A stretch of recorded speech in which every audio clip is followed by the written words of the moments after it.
হাত জোরে কইছি, হাতে কাছে কইছি, এইগুলো শুনে আপনারা সবাই বাঁচান। আমি মুখ্যমন্ত্রী আমি হাতে কাছে করে কইছি আমার বাবারে বাঁচান। আমি অনাই মানুষ, ছেলেটা বড় এসে করছিলাম আমি। আসলে স্বাস্থ্য বিভাগত কি চলিছে?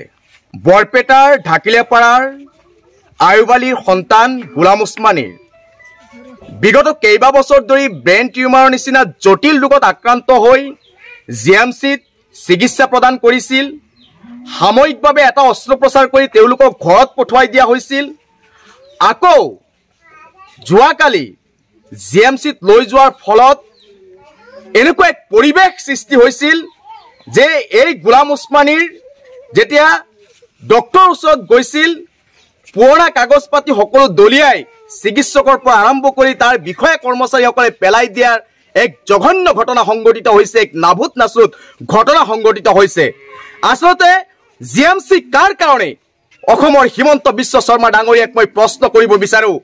অসমৰ মুখ্যমন্ত্ৰী ডাঙৰীয়া, আপোনাৰ স্বাস্থ্য বিভাগত বা আপোনাৰ অসমত এক কি লজ্জাজনক ঘটনা ঘটিবলৈ পাইছে? আৰু স্বাস্থ্য মন্ত্ৰীগৰাকীক মই শুনি প্ৰদান কৰিছো যে আপুনি যদি স্বাস্থ্য বিভাগ চলাব নোৱাৰে, আপুনি আজিৰ দিনত 24 ঘণ্টাৰ ভিতৰত আপুনি পদত্যাগ কৰক আৰু ওই এজন দক্ষ মন্ত্ৰী নিয়োগ কৰাৰ কাৰণে আহ্বান জনাইছো।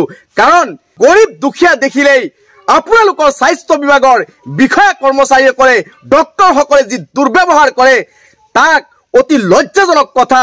আজি ঢাকিলিয়াপাৰা বৰপেটা জিলাৰ বাসিন্দা আয়ুব আলী আৰু এই গোলাম ওছমানী এনেকুৱা এটা জটিল ৰোগত চিকিৎসা সেৱা গ্ৰহণ কৰিবলৈ অসমৰ একমাত্ৰ চিকিৎসা সেৱাৰ প্ৰাণ কেন্দ্ৰস্বৰূপ জিএমচিএইচত গৈছে।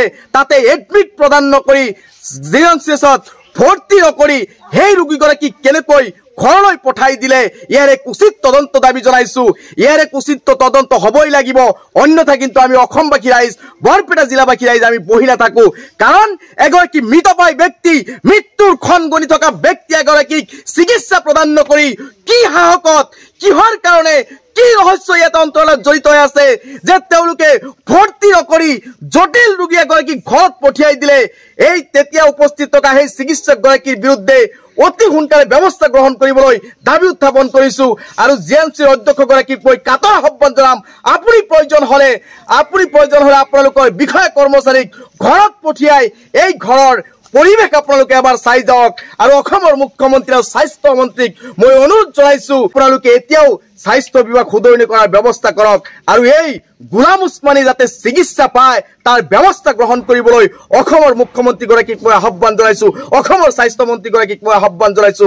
এই গোলাম ওছমানীৰ যদি কিবা ঘটিব লগা হয়, জিএমচিৰ যি মুখ্য কাৰ্যালয় আমি ঘেৰাও কৰি হলেও প্ৰতিবাদ কৰিম আৰু স্বাস্থ্য বিভাগৰ মন্ত্ৰীৰ গাদী আমি উফৰাই পেলাবলৈ আমি বাধ্য থাকিম। কাৰণ অসমৰ জনতাৰ চিকিৎসা সেৱাৰ দায়িত্ব কিন্তু অসম চৰকাৰে ল'বই লাগিব। জিএমচিএইচ হৈছে অসমৰ মানুহৰ চিকিৎসাৰ আশা ভৰসাৰ স্থল। সেই জিএমচিত এগৰাকী এনেকুৱা জটিল ৰোগী কিয় খুৱাই দিয়া হ'ল, কিয় চিকিৎসা প্ৰদান কৰা নহ'ল, কিয় তেওঁলোকক এডমিট কৰা নহ'ল, কিয় তেওঁলোকক বাহিৰত পৰীক্ষা নিৰীক্ষা কৰাৰ কাৰণে কাগজ দলিয়াই দিয়া হ'ল, কিয় বাহিৰত পৰীক্ষা নিৰীক্ষা কৰাৰ পিছত ৰিপৰ্ট ছাবমিট কৰিবলৈ দিয়া হ'ল? এয়া এক ৰহস্যজনক কথা। গতিকে এই ৰহস্যৰ উদ্ঘাটন অসম চৰকাৰে কৰিবই লাগিব, এই ৰহস্যৰ উদ্ঘাটন অসমৰ হিমন্ত বিশ্ব শৰ্মাই কৰিবই লাগিব।